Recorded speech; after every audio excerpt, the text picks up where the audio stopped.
So it is now recording, and I am going to get my screen ready.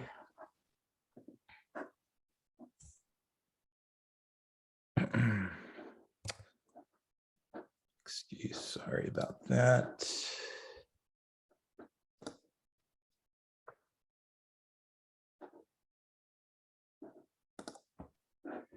Okay. All right. I'm going to do this little intro and we'll get going here. Hi, and welcome to the Atlanta Film Festival Creative Conference. Thank you for joining us today. My name is Jeremy Thao. I am a screenwriter and director from Athens, Georgia. With me today is award-winning writer and director and Atlanta native. He is the youngest director to sell a film to ESPN with his feature documentary, A Fighting Chance, when he was 22. His first feature narrative still won several awards on the festival circuit and has been sold for worldwide distribution. And you can find his most recent feature, an amazing movie titled Only. It's on Netflix currently as we record this conversation. Mr. Takashi Doscher, thank you for joining us today, man. Thanks so much. I'm excited to be here. Yeah. Me too, dude. Me too. And so, I'm excited to have this conversation today. I think we're gonna briefly touch on like writing and directing and slightly from an Asian American perspective, as you and I both identify as Asian American. On top of that, I think we're going to touch on maybe some mentoring and maybe the importance of having peoples from lesser represented communities being in decision calling and above the line roles in the film and television industry. So Takashi, you're an Atlanta guy, but more specifically, you're a Gwinnett guy, right? That's right. Yeah, I grew up in Gwinnett County, in Lawrenceville specifically. Went through elementary, middle school, and high school in Gwinnett County. Graduated from Collins Hill High in 2004. That's cool, man. Because in our previous conversation, we come to learn like I'm from Winder, Georgia, which is in the neighboring county, and so yeah, that Gwinnett, Athens, Atlanta stretch from 316 to 85, like it's very much been my stomping ground, and it's just very exciting to see that it was kind of yours too, and so that was just really cool to me to learn that about you. I agree, right? I mean, Atlanta attracts people from all over the country, all over the world, and I don't know, just to meet another filmmaker, not just from Atlanta, not just from Georgia, but from like the same little spot of it was pretty cool. Yeah, it's you don't meet many filmmakers. Well, I mean, I didn't have many filmmaker influences or friends really in the specific part where I grew up, and so it's always exciting now that I've been in the game for a minute to see that several other people did have roots where I did, and yeah, it's fun to find them now. Yeah, And it's wild. I mean, I had kind of a similar experience where I don't know. I guess when we're younger, we're kind of it's hard to maybe connect with people who are like-minded and have similar interests, and it's actually still happening to this day where I'll meet another writer, director, producer, filmmaker who happens to be from Georgia or Gwinnett County or sort of the surrounding areas. And it seems like there's a lot of us. There's a lot of people who love movies and love TV and want to start making them. yeah, it's an exciting time right now to be a filmmaker in Georgia for sure. And so Takashi, you went to UF, right? You went to Florida, and no film school, right? Well, they didn't Physics really and have English. Well, they didn't really have a film school. Yeah, there was a couple of film production classes that were sort of tied into the English department. But most of the film work there was kind of film theory. And so I studied physics for the majority of my college career, and was forced to take some English courses. And through the English department, I took some film theory courses, and um, I guess learned how to analyze films, or at least talk about movies in a way that I had never been exposed to before. And even though I had no experience of actually making movies, it was something that the bug kind of bit me regardless. And basically towards the tail end of college, it was something that I decided that I wanted to pursue as my career. That's awesome, man. That's awesome. And so your, from what I understand, a fighting chance that came like immediately after college, right? And so Well, yeah, uh more or less. It was a very well. So I graduated college in 2008, and as we all know, the economy wasn't in a great spot then. There were very few jobs. I tried unsuccessfully getting a job really anywhere in the entertainment industry. Growing up in Gwinnett County, I had a wonderful family, but we had no connections, and my parents had no real knowledge of how the entertainment industry worked at all. And because I decided to do it pretty late in my college career, I didn't have any internships. I didn't really know anyone who was even in the business. And so once I graduated, I moved back home, and actually flew up to New York for like 2 or 3 weeks, sleeping on people's couches, and like literally walking my resume into doors, just hoping that I could talk to someone and someone would give me a chance in the mailroom or as an assistant or anything. None of that ended up working out. So I flew back home from New York. I worked a couple of PA jobs in Atlanta, and was able to speak to a producer and a director. These were commercials or kind of corporate videos, relatively small crews. But I asked them, like, hey, I want to direct. What is your best advice for someone my age? And the best advice I ever got was, well, if you want to direct, you just have to start directing. And essentially, if you call yourself a director for long enough, then hopefully other people will start calling you a director too. And so that really hit home for me, and especially because I had no other job prospects. There was a friend of mine in high school, and he is just an incredible human being overall. He has this amazingly inspirational story. His name's Kyle Maynard. He went to Collins Hill, graduated the exact same year that I did. We grew up together. We had a lot of mutual friends. We played Halo together on the weekends in high school, and so we were reconnecting. And the thing about Kyle is that he was born with arms that end above the elbows, legs that end above the knees, but he was a champion wrestler in high school. Literally went to the state championship. And now that we were older, a few years removed from high school, of course, he wanted to fight in mixed martial arts.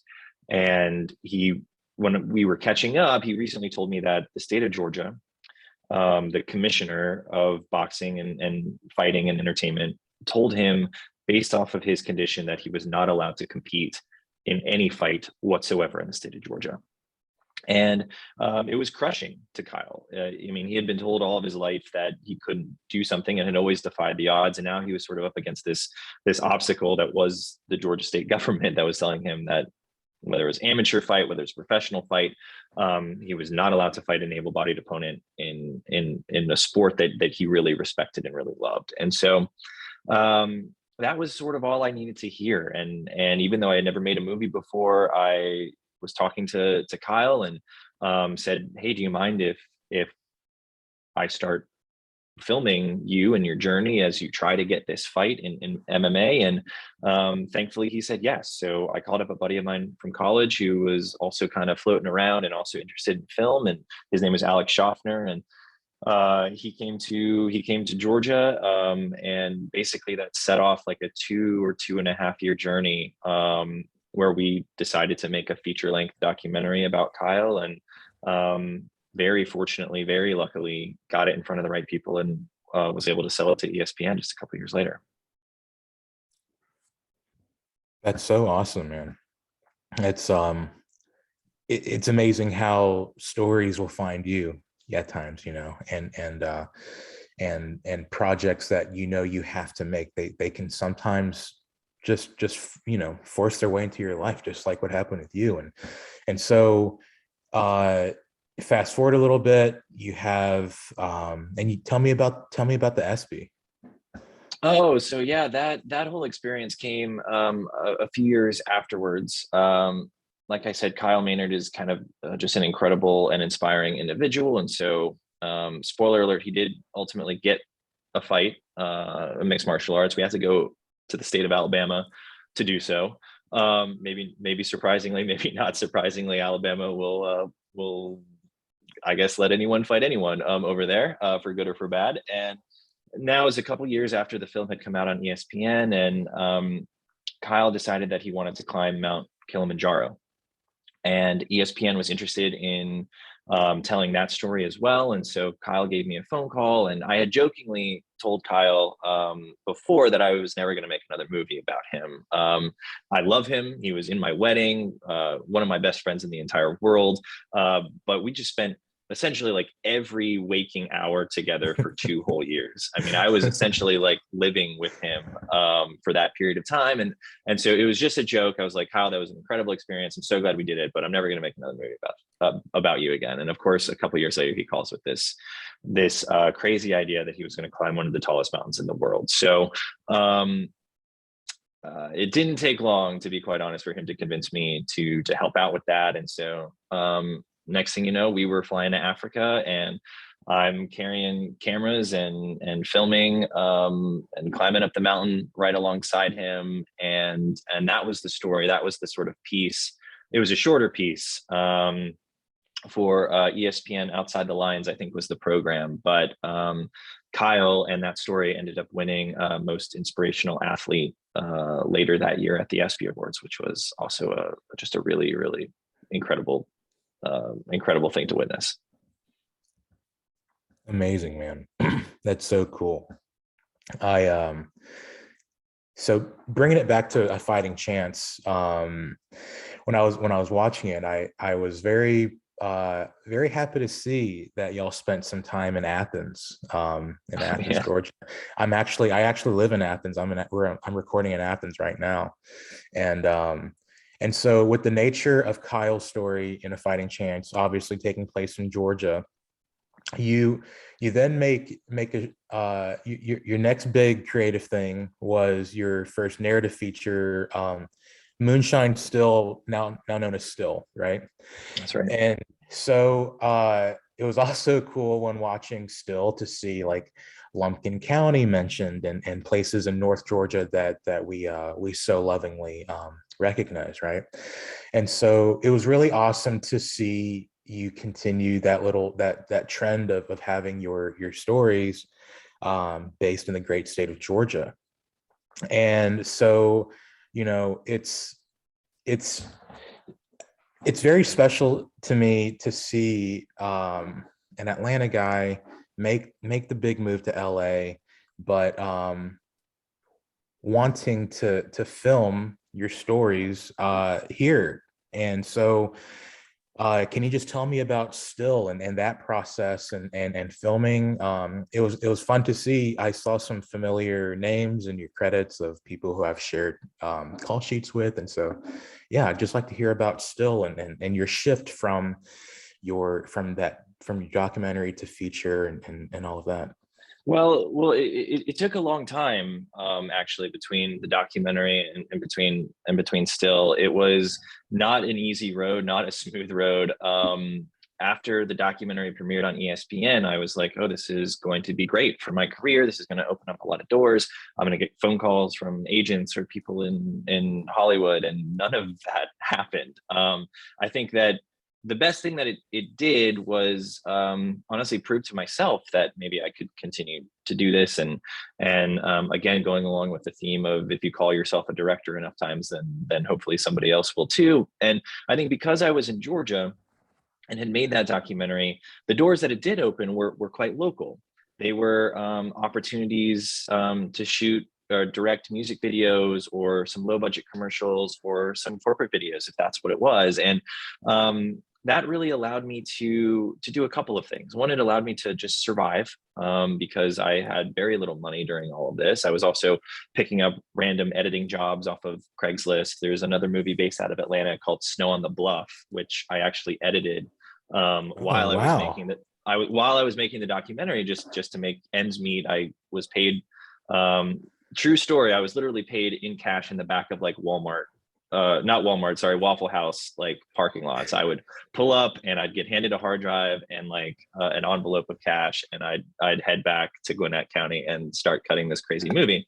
And so there were a lot of like, you know, random sort of opportunities that sort of came out of just really a desire to keep making things. And because of the documentary, because of Georgia and Atlanta and the incredible community there, I did get some opportunities to direct stuff, which was really important because even though I had like directed or co-directed a documentary, I didn't really know how sets worked. I didn't know how to communicate my vision to a crew or to work with cast or the translation from script to screen. That was all foreign to me because the documentary was just like me and Alex, the co-director and co-producer, and it's two guys running around filming Kyle, and then us putting it all on a MacBook and editing it together. And so there wasn't a crew for us to direct. There obviously weren't actors for us to direct. And so that period in Atlanta was just really, really important for me because I got to work on all of those skills and get paid a little bit of money on these projects to do so. And not all the projects I was super passionate about, but it allowed me to meet other crew members in the city and then take whatever little money I was making and whatever was left over after my bills were paid, of course, and try to make some shorts out of it. And so really the writing part of my career was born just out of a desire to direct. And if when you're starting out, no one is going to give you their incredible script for you to direct because you haven't directed anything. So I started writing stuff on my own, making short films. Very luckily, after putting short films after short film after short film online, it eventually attracted the attention of a super young, green, starting out manager out in LA who saw it on Vimeo. And thankfully, I'd also been working on feature film scripts at the time. And eventually I was able to convince the manager to take me on as a client, and he was able to convince me that kind of the next move for me was to try out Los Angeles. So me and my partner moved out to LA, and with a script that would eventually become Only. That was supposed to be my first movie. That was supposed to be my calling card. And I moved out to LA when I got a producer attached, when I got an agent. And I was like, man, I'm gonna take the city by storm. I'm going to make this movie and go to a big festival, and it's all going to be great. And that didn't happen at all. Financier after financier would fall through, and we'd get an actor attached, and then because we didn't have the money, the actor would go off and do something else, of course. And so we were constantly sort of like restarting this movie. And so eventually, after several years of that, being out in LA, and I was used to making things in Atlanta and in Georgia fairly regularly. And I had moved out to LA. I was trying to get Only made and hadn't made anything essentially in years. And so really born out of that frustration, I wrote this little script called Moonshine Still that was basically three people on a cabin that I thought I could do on a budget, very much inspired by going up to North Georgia and going hiking and camping and experiencing Appalachia as a kid. And so I wrote this script, and because it was a lot less money than I was asking for Only, I was able to secure that bit of money. And through all of the relationships of trying and to make Only, I had developed some contacts in some of the talent agencies. And so I was able to call them and be very, very frank with them and say, like, listen, I know you're helping me with Only, but I have this other project. We have money, but we don't really have much money at all. And so I would love to get some really great talent. I think there's some good roles here, but don't send me anyone who wants a big paycheck. Don't send me anyone who needs a trailer. Like, we're going to be out in the woods in Georgia in the summer. It's going to be hot and humid and buggy. And but if someone wants to make something that I hope will be interesting, that I hope will be cool, like, please send them my way. And so some of the agents were incredible and sort of understood what I was trying to do and sent me some incredible names. And so we were able to attach people like Madeline Brewer, who is in Handmaid's Tale, and Lydia Wilson, who is on so many things. She's on a Netflix series of her own. And of course, Nick Blood, who was just coming off of Agents of S.H.I.E.L.D. from Marvel. And thankfully, they were all like really gracious and really generous with their time and their energy. And it was kind of a homecoming for me in the best way. I was able to go back to Georgia. I was able to reconnect with a lot of the people that I had worked on those short films, that I'd worked on those commercials and music videos with. Philip Wages and Craig Miller and a lot of other just incredibly talented artists and artisans in Georgia. And we all went out into the woods for a month or two and made this little movie. That's great, man. It's really exciting to, again, just like North Georgia is real special to me too, and like for example, like I first saw, I don't think I've told you this, I first saw a still at the Georgia Film Festival, which is hosted at my alma mater, the University of North Georgia, back in, I believe it was 2018. Yeah. So, and so that was just to have seen that all those years ago, and like now we're on this call together. It's just such a nice little coincidence, man. And so back in 2016, you were on the AFC Indie podcast, and you were sharing this. I believe this is like right after Still was done, or around that time, I would say. Maybe we had wrapped. Yeah, you had wrapped. You had already okay. wrapped. Yeah, you had already wrapped. And one of your co-producers was also like a co-host on the podcast, I believe, and y'all were having a chat about that. And so it's just, okay, so 6 years ago now, 2016, you were talking about some of your hopes for the Atlanta film scene. And one thing that I really felt is how, like, so I've been a 1 AD and an electric in Atlanta for the past 5 years now. In addition to, I'm now trying to rebrand as a writer and director, but that's kind of how I got into the scene, and how I've really learned how to make movies is as a 1 AD, non-union and non-union electric, right? And so so I've been on the ground pretty much since 2017, and I really got what you said about how we still take a back seat to LA and New York in some capacities, Mm-hmm. and we're amazing, man. We got some Georgians who are some amazing filmmakers. We got a lot of them. And I think you would agree with me in saying that, like, the next big step for Atlanta is to start having Atlanta above the line talent, Georgia decision makers, Georgia writing rooms, all of these things. When they start happening here is when we're going to really start taking that big shift. And it seems like we're producing original content every week, and I am constantly helping friends on their pilots and their shorts, and they do the same for me. And so from what you've seen 6 years after you said that we need to start really making our content and really just not stop doing it, like, how do you feel now? What does Takashi think of the Atlanta film scene 6 years after that podcast? Oh man, that's a really hard question for me to answer. I don't want to pour water on the flames, but I do want to like be very real and realistic with people, you know, at the festival and in the conference. And, you know, I think part of the sobering reality is that there simply isn't a ton of investment, like financial investment, into the film scene in and around Atlanta and Georgia. There's some, we have some exceptions. And I think if you want to make a particular type of content, then there are pockets of financing to be found.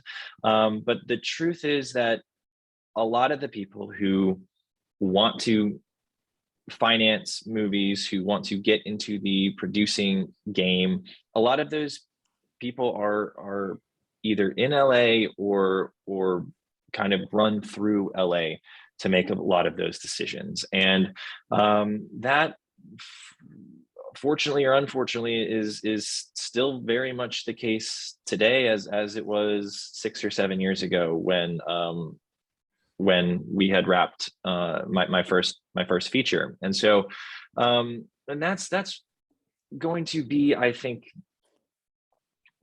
a difficult thing to change. There is such a infrastructure rooted in Los Angeles specifically, even more so than in New York, of talent agents, of packaging companies, of production companies who put together projects like this and have the connections to raise financing. There is such a mountain of the people who do those things in LA that it is going to be hard to I think make that shift over here. Not impossible, but I think it's going to take some people, some very savvy business people, and some really talented filmmakers who make successful films and continue to stay in Georgia to make those successful films. And it unfortunately it starts with the dollar. And so if there are businessmen that are listening to this, if there are companies or corporations that are listening to this, there are a lot of really talented filmmakers in Atlanta that just need the chance. And so I think that's, again, it's gonna, if it does happen, it's gonna take a lot of work. It's gonna take a lot of luck just to break kind of the stranglehold that LA really has on that aspect of this business. Yeah, that so as we continue to like strengthen our attempts to try to break in, right? It's I think so. Let's talk about how you and I met, right? And Sure. So I was very lucky to have won this grant from Film Impact Georgia last year. Well Um, deserved. Not just luck, it was well deserved. Thanks, man. I appreciate that, dude. And so that little script, after winning the grant and kind of having my face plastered around social media, 11 Alive, a local news station here in town, approached me on Twitter, and they asked if I wanted to have a feature run on the movie and things. And it was just very unexpected and very new and very scary. And so anyway, you came across my interview on LinkedIn, and through a mutual friend, we got connected, and so we started talking, and you know, you're, like I've told you before, I've never really met another Asian American writer and director, like the specific hyphenate that I am chasing. And so it's just been really awesome to cross paths with you, man, and just to kind of watch your movies and kind of hear about how you're doing it, how you did it then, and how you're continuing to do it, right? And so I say all that to say that, like, as we continue to reshape and remold our attempts to break into the big game of filmmaking, the city of Atlanta, I mean, how can young and even established people of color filmmakers, how can we become more of a presence in this attempt to really break into the game and make sure that when Atlanta does break in, that our voices are diverse and our voices are well representative of this beautiful state? Excellent question. Challenging question to answer. I mean, I think the secret is to, which is honestly the advice that I give to any writer director, but particularly those of color, is you have to keep making things. You have to find a way to keep telling your stories. And that's the only way that you'll get better as artists and as storytellers and as filmmakers. And that's the only way that you'll hopefully start to attract an audience. And that's really, I think that's really the secret. It's not it's not complicated, but it's also certainly not easy. I know the struggle of how hard it is just to have an idea and then to bring that idea to reality. It takes a ton of people, it takes a ton of resources, and it takes a ton of time and just personal energy. But that, I think, is really the secret. I mean, it is, and it's not just about Atlanta. It's not just about people of color. It's about telling stories that feel true to you, that feel true to your own experience. And then you do that once, you learn from it. Hopefully a few good things happen, whether that's 11 Alive, or whether that's an article, or whether that's 1,000 views or 1,000,000 views on YouTube, whatever that is. But then the tricky part is you have to do it all again. And then you have to do it again after that. And through that process, you will start to refine your own voice. You'll start to identify the type of stories that really speak to you, and you'll start to hopefully identify the types of things that you're really good at. And I think it's only through that. It's through this constant pursuit. It's this constant tireless journey of, I'm going to make something, and then I'm going to make something again, and then I'm going to make something again. Like, that's the only way that that I think we're able to sort of move the ball forward, right? That we're able, both as a community and as a city. It's just going to take kind of blood, sweat, and tears from these individual people like yourself, who are super passionate, who have a unique point of view, who have something to say about the world. And at first, it will probably be a bit lonely. I know it was very lonely for me, to be able to tell the stories. And to be quite honest with you, I don't know if I've even fully come to terms with the type of stories that I want to be telling or should be telling, especially in relation to my race and to where I grew up, and to the just general world as it is right now. I think it's still something that I'm trying to figure out and work on. But yeah, it's you just gotta keep making things. And we as people of color, we as Asian Americans, we as Atlantans and Georgians just have to keep making things and push through the loneliness, push through the hard times, and hope to get a little lucky, hope to be able to build an audience of people that say, hey, I like what you're doing and I want to see more of that. So you've also said before that, like, like you said to me, you want to be a resource to me, and you're really sticking to your commitment, and you're putting your money where your mouth is. And so I really appreciate how you're helping shepherd in this next generation. And so I want to kind of shift, going off of that. I really want to talk about just both in general terms and in more micro terms, like mentorship, right? And so I was a non-traditional college student. I graduated film school from the University of North Georgia, which was a very young program when I graduated back in December 2017. I was 29 years old already, right?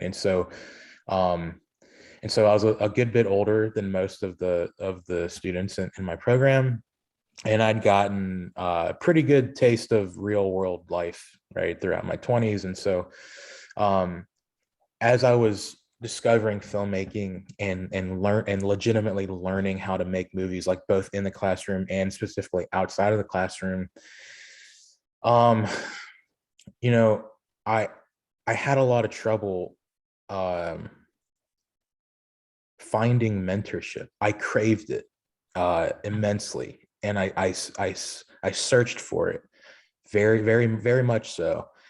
But it took a long time to really find some experienced veterans who um who wanted to be a part of my life and to help nurture me. And but the thing was, man, what I discovered was, you know, how I found the mentors finally is when I stopped ADing and gaffing, and when I actually started writing and directing, dude, straight up. And like again, like I've said before, I do not doubt. I mean, excuse me, I don't regret starting my career off as a 1AD and gaffer. I've learned so much. That I've met so many people and so many friends. And like what's been really exciting is like as I shift to a director, I'm getting to like hire colleagues and stuff, but now in a very much different role. And so it's like I'm really finding like a lot of these awesome relationships with people who I've known in different capacities and things like that. And so I do have some awesome mentors now. Obviously you and I, like our relationship is growing, and which I'm so grateful for. And so I just kind of want to ask you like how mentorship has played a role in your life throughout your entire career, how it influenced you as a young filmmaker, like and you know, if you're mentoring, you know, just I just want to talk about, you know, just what it means to you and how you continue to do it. Yeah, well, to be completely honest with you, I had a lot of the same experiences that you did. The difficulty of finding mentors. I still, there are some people that have mentored me, but finding someone like me doing exactly what I'm trying to do and continually trying to do, I still don't know if I don't have like a specific mentor like that, which is part of why I wanted to reach out to you and to other filmmakers like you, because I didn't have that. There were producers and there were ADs and there were other people who certainly mentored me in other ways. But as far as finding an Asian American or a half Asian writer director, no, I no, I don't, unfortunately, I don't have that person in my life. And like I said, that's not to discount or discredit any of the other mentors that I've had that have served other roles and have helped me in numerous ways. But yeah, having someone specifically like that, no, that's not what I had. And I wish I did, but sort of you touched on at least what I think is the secret, what I think is sort of the magic sauce to all of this, and is like there is I'm not particularly spiritual, not religious, but I do think that there is some kind of magic about just going out there and doing it, and just going out there and doing exactly what you are trying to do. It's you're trying to write and direct. You started finding the mentors that you were looking for. You started finding the people that you were searching for when you actually started to do it, not beforehand, right? Um, and and in a lot of ways, I think that's the secret to this whole thing. Is like you just have to go do it. And yes, it's scary, and yes, it's hard. And but if you want it bad enough, you're gonna make it happen. And I think just naturally people are attracted to others who do what they say they're going to do. And if you say, hey, I'm going to be a writer director, and you start writing and you start directing, then people are going to be attracted to that. People are going to want to help people who are already helping themselves. And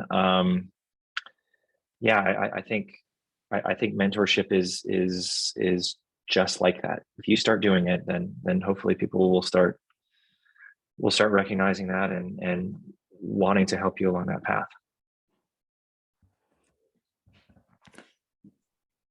Self-confidence, it's going into how I was saying, like, it was, I found my mentors when I started doing what I've always wanted to do. And then I actually started doing it. Right. And like, and so the, one of the best things about Walkman thus far, like I've said, has been the support. Um, at the end of the day, my movie, it's about an immigrant Chinese family. It takes place in 1998. I was 10 years old in 1998, and the protagonist is like a 10-year-old image of myself, right? And so it's like, dude, 5 years ago, maybe even sooner than that, just the idea of like a short film about like an immigrant Chinese family just working in the restaurant, like I think for a lot of people that would sound insane to try to like make a movie about that, right? And like, so going back to film school, when I was learning how to write and direct, I also, too, Takashi, like, to be honest, like, so I'm Hmong American, and HMONG. My parents are refugees. I'm the eldest of the family, and I was the first to be born in America. So I was the first to go to college, and I've been the first to do a lot of things, right? And I've been very fortunate to be able to do these things. But to be honest, growing up, I was born and raised in Fresno, California, and so uh, it was tough being a chubby Asian kid in predominantly in areas where there is not a lot of those, right? And so for a long, long time, and using weak excuses like, like for survival and stuff, right? I was like, I only hung out with white kids for a long, long, long, long, long, long time, until pretty much, to be honest, like a couple years ago. And I often kind of didn't really pay attention to the color of my skin and kind of ignored the Asian part of myself. And so I say all that to say, when I was in film school and I was learning how to write and direct, I was very hesitant and very scared to delve into Asian American stories. And first off, because I felt like I was a terrible Asian American. Second of all, it's like I don't want to be potentially pigeonholed as like, oh yeah, of course that dude's going to be writing Asian American stories, blah blah blah. And so, um, yeah, I during pandemic, during the it's been a rough ride for our community over the past few years. I mean, not only we've been fighting two pandemics, we've been fighting a viral one and a racial one, right? And Mm-hmm. so here in Atlanta, we had the unfortunate spot killings last year, right? And that was just kind of on top of this huge wave of violence and nastiness. And so, man, it was like, and I mean, those shootings like that realistically is not that far from like where my parents live and stuff, and from where you grew up, right? And Yeah. so I think, the past few years has really opened my eyes and it has really brought some, I don't know if it's weird to say, but it's like I've had to like really accept like a lot of peace and a lot of acceptance in myself to really like be able to like kind of figure out who the heck I am, dude.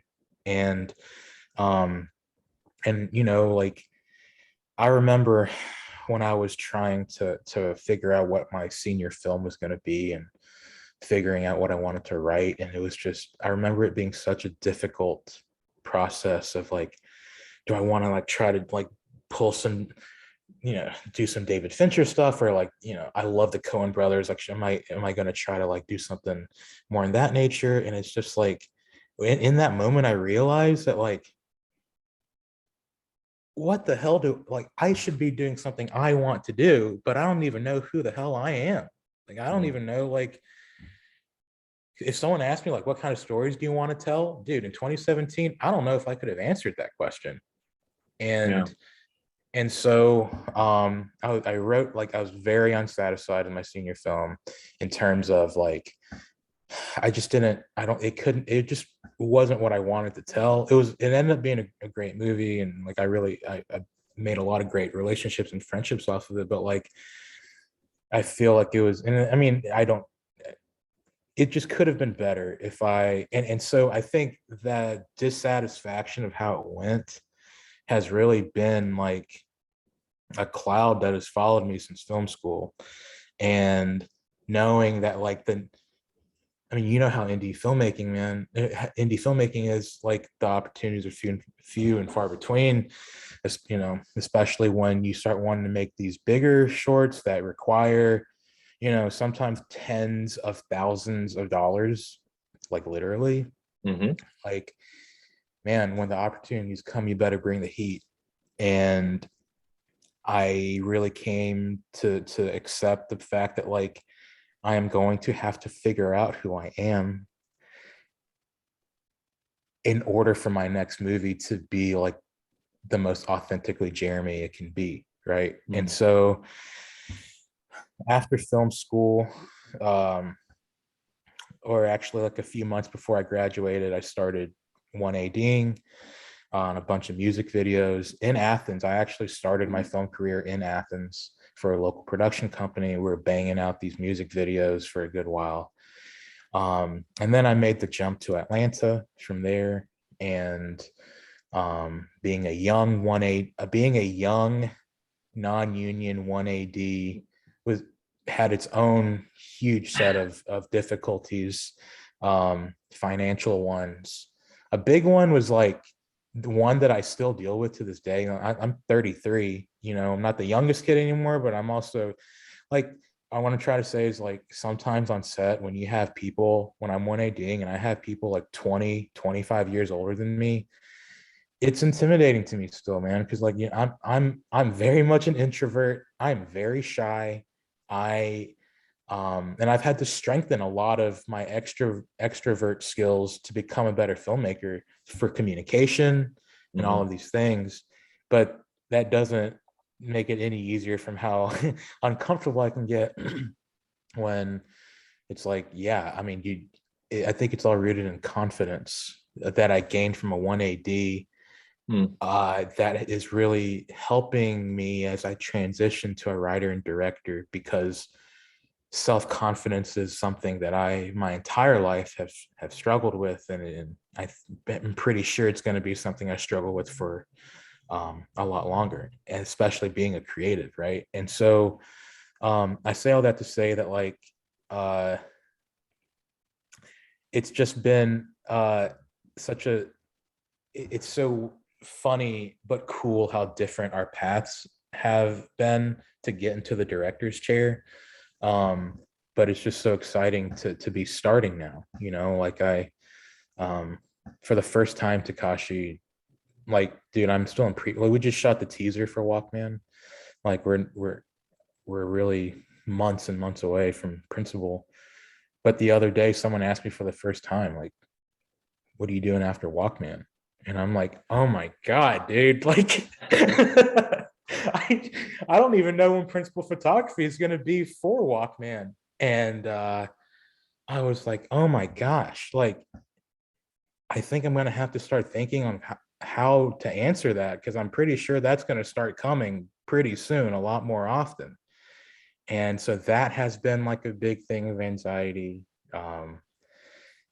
Yeah, man, I'm trying to get used to strangers like recognizing me and asking me stuff about movies, and it's like it just always catches me off guard, and it's always anxious and weird. And I know that like you obviously went through that as well. Like, and another thing too that I want to talk to you about, I forget where I read or heard you say this, but you're talking about how, like, I guess it was your experience with Still, to where you're talking, because I mean, like, A Fighting Chance was like you and Alex, right? It's like pretty much two-man crew. Yeah. And then you make the movie, and then you have the ESPN stuff happen. But then with Still, I remember you talking about like, now it's just like there's a legal team and a marketing team and like teams and teams, and you have to go to like meet people, and it's just like, oh my gosh, like I can just, hearing you talk about that was like, it was it made me think about just how draining it could potentially be as a creative to have to go through all those non-creative parts. Sure. Well, so I mean, there's a few things that you brought up that I want to touch upon. I really appreciate you just being so candid and open and honest with your journey and your struggles. I mean, a lot of those things, all of those things, I still deal with. I mean, the confidence issue is still something I go through. I go through days where I feel like I know what I'm doing, and maybe I could even be good at what I'm doing. And then I go through days where I think I'm just a hack, and I've been faking it. Today is the day that I am revealed to be the fraud that I truly am. Right. I mean, to be really uh, honestly, the every movie I've ever made has come with a huge blow to my own self-confidence. Um, Only the most recent one was it was really painful. One of the things that you had touched upon earlier was about identity and pouring yourself into your own movies, and um, I'll come back and talk a little bit more about that. But I do consider myself a very personal filmmaker. The issue of race and my own racial identity is something that I haven't wrestled with, and is work that I still need to do on myself, just as a person and as an artist, and now as a father to two multiracial little children. It's something that, quite honestly, I have not reflected in my work, and that's probably pretty evident if you go and watch my work. However, even though I haven't specifically talked about race and racial identity, I do consider myself a really, really personal filmmaker. And the themes, the characters, even though they may not look like me, what they're going through are things that, or sort of versions of things that I've gone through, that I'm working through intellectually or emotionally. It's sort of how I process kind of major events in my life. And so, just to talk about confidence just for a little bit, when the reviews started coming out after Only, the reviews, I should have never read them. Some of them were quite favorable, and some of them were really, really not favorable. And it rocked me. I mean, it destroyed me. I mean, there were it premiered in Tribeca, and the reviews, started coming out the very next day, and I didn't get out of bed for like 3 or 4 days. Literally, I'm in New York. The festival's going on. My movie had just premiered. There was like silly things like a red carpet and an after party and all of these things, and then I couldn't get out of bed for the next 3 or 4 days. I felt like a fraud. I felt like people didn't understand the story that I was trying to tell. I felt like I had failed everybody. I had failed the actors. I'd failed the crew. I had failed the producers and the financiers, and worst of all, I'd failed myself. And it took a long time to sort of try to get back on the horse again. Even when I was in New York for that week, my manager had set me up on meetings where I was pitching new projects, and I'm walking into these meetings and into these buildings trying to essentially sell them on me and on my next project, when right under the surface, I was thinking, I'm not good enough. Don't get involved in my next project. I am a hack. I am terrible at this. And that was it was a really difficult and really sort of bizarre experience to walk into, where you're essentially selling yourself, but the entire time you don't even believe in the product that you're selling. And so, yeah, I really relate to everything that you're saying about confidence. Thankfully, I've always had the ability to talk to people. I also consider myself more of an introvert than an extrovert, but like on one-on-one conversations, I feel like I can at least put some words together that hopefully make sense. But confidence of a different kind, like belief in myself as an artist and as a filmmaker, is something that I struggle with all the time. I go through lulls where I don't believe in anything that I'm doing or have done. But at the end of the day, at this point in time, it's all I really know how to do. And even though can get really, really, really painful, and there are some really, really dark moments, it's still the only thing that I want to do. And so I guess that helps. And having, I think, supportive people around you is really huge. My partner, now my kids, my friends, the people who represent me. Yeah, I think now there's enough people that I can call and rely on, but it's a daily struggle, man. It is a daily struggle. It definitely is a daily struggle. And it brings me comfort to hear you say those things, because, man, like,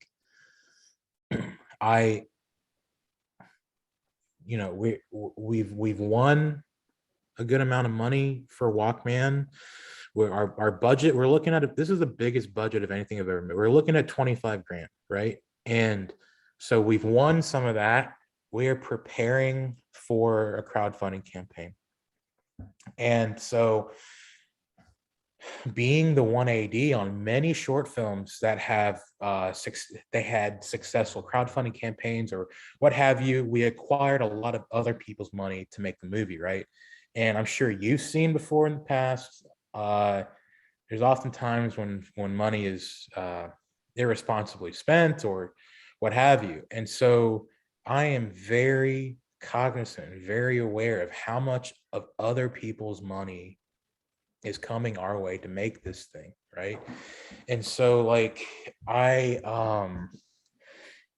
kind of forget where I was going with this, but Well, it's a huge responsibility, right? I mean, it yeah, feels like there's a lot of people counting on you, that there's a lot of people who are sort of betting on you to succeed. And I get that. Trust me, I get that. I think the nice thing, in a way, about a short film is that it's not expected to make any money back. right. And so that's one thing, just like filmmaker to filmmaker, like, let a little bit of that pressure go, let a little bit of that go, because you're not paying anyone back. In it's wonderful that you have the budget that you do.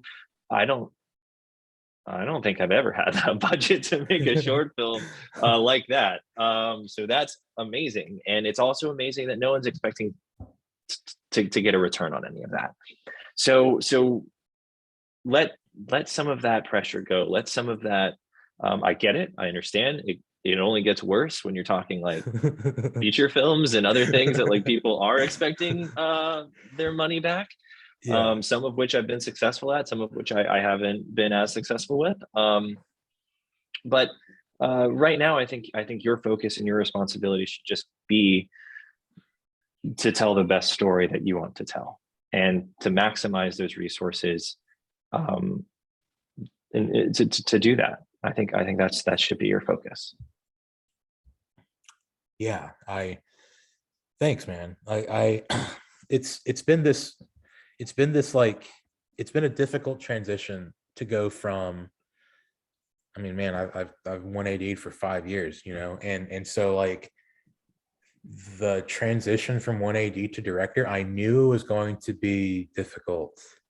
But to actually be going through it in real time, it's proven to be more of a challenge than I could even imagine, to be honest, at times.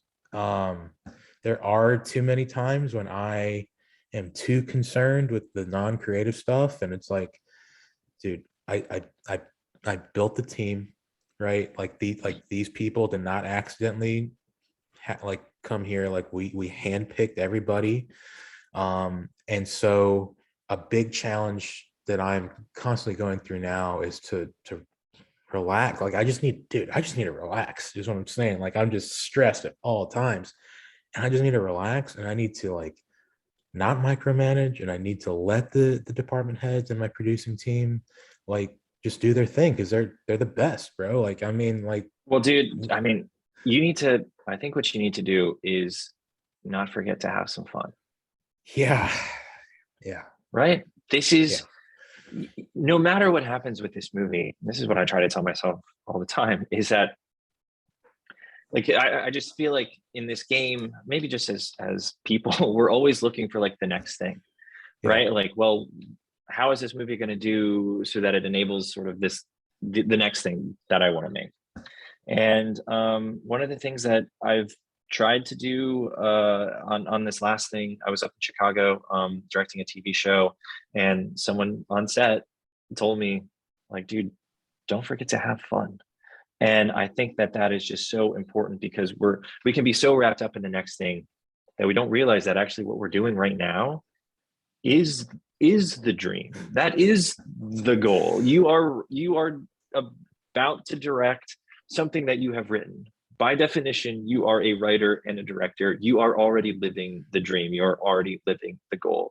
And from your own admission, you've hired the best people, which is honestly, in my opinion, like 90 to 95% of the job of a director is to hire great people and cast great talent. And if you've done that, then dude, have some fun. Trust your instincts. You're here for a reason. You know this story. You know this story better than anyone, because it's your story. It's your story to tell. And dude, just try your best to have some fun. That is the reminder I desperately needed to hear, Takashi, for real, dude. I going back to that podcast one more time, I was, when you were talking about how you essentially had cuts going, like not just dailies, but like pretty much rough cuts of scenes and stuff, right? Like overnights on still. Yeah. And I remember you saying this part really, I really took notice of it, because it reminded me of my team, dude. Where you said for like the first few nights, your producers and your DP wouldn't let you like watch like some of the stuff. And because I mean, dude, a rough cut's rough, bro. And it's A like rough cut is rough. and It can cut deep. It can cut deep. Yeah, it could Yeah. really, really kill that confidence thing we were talking about. And so that little anecdote just, it stood out to me, because like I'm a true believer in like crew chemistry, and having the quote unquote ability and capability to, again, like handpick, like, man, these are colleagues. I've known these folks for 4 or 5 years, and always as a 1AD. But now it's like I get to reconnect with them as a director, and it's just been so exciting. And like that is the energy, and to be honest, the support that I both need and want is the care of what your producers and direct and DP did. Like, you can see this shit in like 3 days, but like not now, kind of thing. Well, and that's something that it's been really hard for me to do, but it's something that I think is really important, at least for my own process. And because maybe one day I will be on a shoot where if something kind of screws up or we don't get a shot the day before, maybe we'll have the time or the resources to pick that back up, right? But thus far, that has not been my reality. I have been, part of that's probably my own making. I try to make some really ambitious movies for the budgets that I'm given. And so because of that, there is really no opportunity to, like, if I screwed up something or I forgot to get an insert or I didn't get the performance exactly how I wanted it yesterday, there's really no opportunity to get it today. And there's no opportunity to get it tomorrow because every single day is packed. Our budget is completely, maxed out. And there's just no opportunity for a second chance. And so watching dailies or watching early cuts of the stuff that you shot yesterday does not help me in any way. Because all I think about is the regrets that I had the day before, or the lack of talent or ability that I have right now because of how bad I feel about how that is. And so, people have said this I'm sure you've heard this, people have said this to me like a million times. And I was like, yeah, okay, whatever. Where it's like a movie's made 3 times, right? Like it's written and then you get on production and then you make the movie for a 3rd time in the editing room, right? And I only maybe like within the past couple weeks has that even really sunk in or made any sense to me. Like, I don't know, beforehand it was just like, well, yeah, of course you have pre-production, you have production, you have post-production, like, yeah, but like for whatever reason, I guess this experience on the TV show has taught me that it's like, no, when you're in production, just focus on, like, that's the only thing that you really have the capacity to do, or at least that's the only thing that I have the capacity to do, is just like focus on the then and now, right? Is as cheesy as it sounds, it's be present. It's have your head in the scene, have your head in like what you are doing in that moment. Don't worry about the scene that you're about to shoot next. Don't worry about the scene that you just stopped shooting. It's just focusing on what is happening right then and there. And then when you're in the editing room, like when production is over, celebrate that. No matter what happens in the edit, you guys have done the impossible. You have made something, you have shot something. One of the most difficult and challenging things to do, you have just done it, and celebrate it.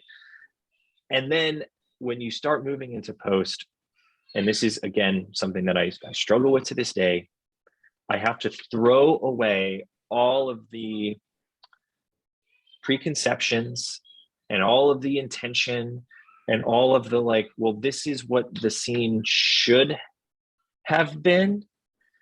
And it's really trying to approach it with an open mind of, well, this is what we have now. No matter what you thought it was going to be when you were writing it, or what you thought you shot when you were making it, like, now that you're in post, this footage is all you have now. And now you just have to make the best thing out of that. And that is, again, something that for whatever reason, I just sort of clicked for me. I was just working with an editor on this for the director's cut of this episode. Like literally yesterday, we were working on it. And I was like, well, but this scene is really supposed to be about that. And he was like, dude, we don't have that. Like, so what is the best version of this that we have now? And that, I think, is, yeah, that. So there's a long story, a long ramble, just to say, like, if you don't have the ability to go back and reshoot something, don't watch anything while you're making it. Be in the moment, scene by scene, day by day. And then when you're in post, when you're dealing with the rough cuts and everything else, throw away all of those intentions, all of those preconceptions, and just focus on how do you make the best with exactly what you have right there. It's great advice, Takashi. It's great advice, and I'm going to try my hardest to implement that, man, for real. So what's been going on, man? Like what's been going on, and what's next for you? Sure. So I was in Chicago for a month working on directing a television show. It's my first episodic television, which is exciting. It's going to help hopefully kind of break me into that game. On top of that, there's a few projects that I have that we are either just about to go out with or have just gone out with. Some projects that I wrote, some projects that I'm just attached to as a director. I feel very fortunate at this point in time that I actually have other writers who are sometimes interested in me directing their script, which is a huge honor. And then I'm currently also writing a script for Sony and Columbia Pictures. I'm really excited about this. It's the biggest thing, could possibly be the biggest thing I've ever worked on before. It's based off of a really, really exciting piece of IP. It's actually based off of a exciting video game that's kind of close to me culturally. And so in the middle of writing the second draft for that, just finished up the director's cut for the TV show, and just about to kind of enter the next phase where I'm pitching and trying to get the next project off the ground. That's all very exciting, man.